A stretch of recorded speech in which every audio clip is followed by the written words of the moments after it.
Your dreams are no longer safe. How about this? Can we go from the patterns of your brain when you're looking at an image to reconstructing the image? So the way this worked was they put human beings inside an fMRI machine. They had them look at images and figure out what the patterns are, like translate from image to brain patterns. And then, of course, they would hide the image. So this is an image of a giraffe that the computer has never seen. It's only looking at the fMRI data, and this is what the computer thinks the human is seeing.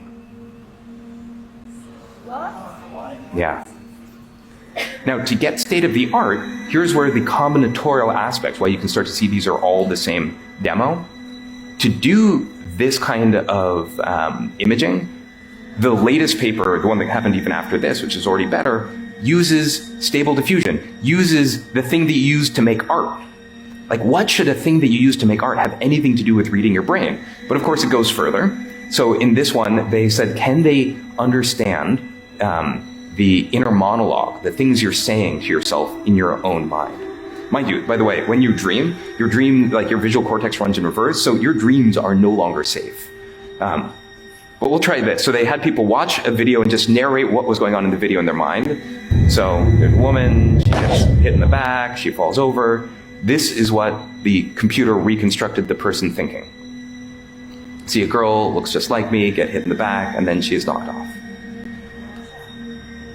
So our thoughts, are starting to be decoded. Yeah. Just think about what this means for authoritarian states, for instance. Or if you want to generate images that maximally activate your pleasure sensor, anything else. Okay, but let's keep going, right? To really get the sense of the combinatorics of this. How about, can we go from Wi-Fi radio signals, sort of like the Wi-Fi routers in your house, they're bouncing off radio signals that work sort of like sonar. Can you go from that to where human beings are to images? So what they did is they had, a camera looking at a space with people in it. That's sort of like coming in from one eye. The other eye is the radio signals, so sonar from the Wi-Fi router.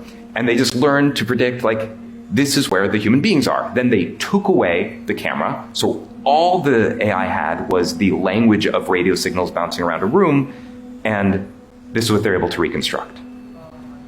Real-time 3D pose estimation, right? So suddenly AI has turned every Wi-Fi router into a camera that can work in the dark, specially tuned for tracking living beings.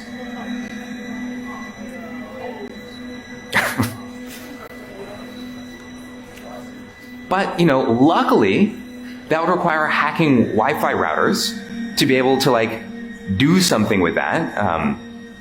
But how about this? Computer code, that's just a type of language. So you can say, and this is a real example that I tried, GPT, find me a security vulnerability, then write some code to exploit it.